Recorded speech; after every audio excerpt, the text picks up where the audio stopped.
Alright guys, today on Hughes Garage we're going to be installing a air filter. Not necessarily a cold air intake, but it's going to be a hell of an upgrade from the standard little cotton air filter that the trucks currently have. So I'm going to show you how to take the old one out, put the new one in. I'm going to show you where I got it, how much I paid for it, cross references, and all the vehicle applications. Stay tuned. Alright. The part number is 28-20385, made in the USA. It is AEM brand, and it's supposed to increase horsepower. If you know anything about these, it probably doesn't do that, but it's more of a maintenance thing. It's easy to wash and clean. This one does. This one's like a DryFlow filter, so it doesn't require any oil. So it's good on that front. Mainly, it just saves you money and less hassle, less people trying to upsell. If you go to like Jiffy Lube or anything like that, they're always talking about your air filter is dirty, needs to be replaced. Well, with this one, they won't even take it out. It comes with a sticker. You put it on the air box, and they know not to mess with it. So. I did get it on AEM.com, and it's on sale right now. I actually paid a little bit more for it, so I was closer to that $62 range. Here, once again, this is the SKU number, part number for it. Let's see if I can get you focused in here. And vehicle applications.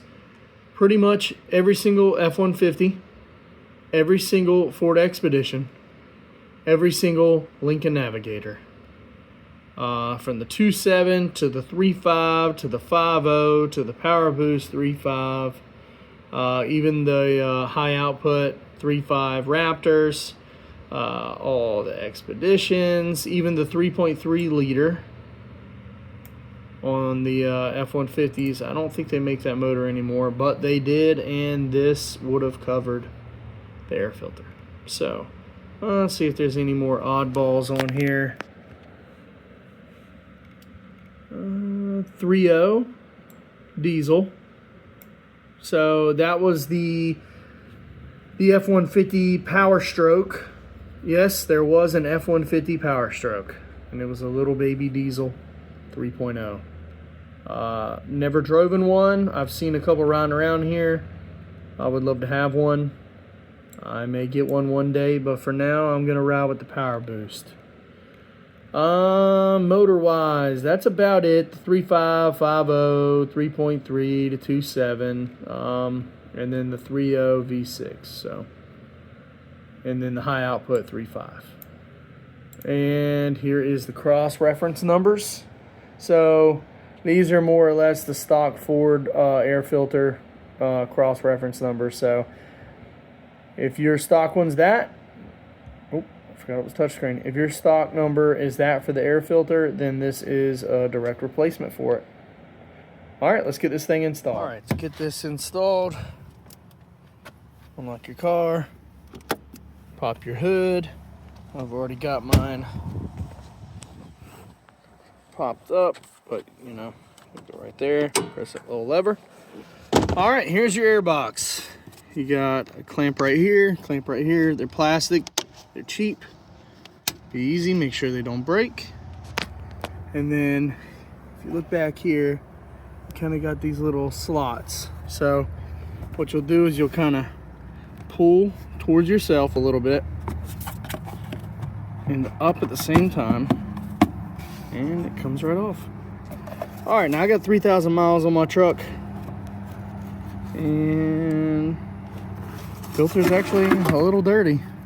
I mean, obviously it's not like horrible, but it's dirtier than I thought it would be, because I mainly just drive on the roads.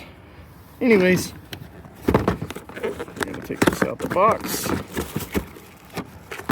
Now, I know they usually come with stickers, so just be careful. It's hard to do with one hand, so bear with me. Open it up. Make sure you take the plastic off, guys. All Just like that. And just sits, let's sit right in there.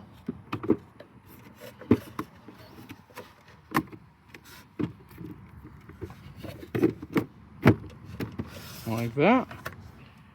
And it's in. You're going to press down and close the box, and you're good to go. And make sure you check it. Let's see what the box says. Every 50,000 miles. I usually check it every oil change just to see if I need to, you know, hit it with the air compressor, blow some stuff out of it. But other than that, you were good to go, guys. The red side down. Don't forget the sticker in the box. Wipe it off, put it right there or something. That way the people who do your oil changes, if you don't do your own, will know not to mess with this thing.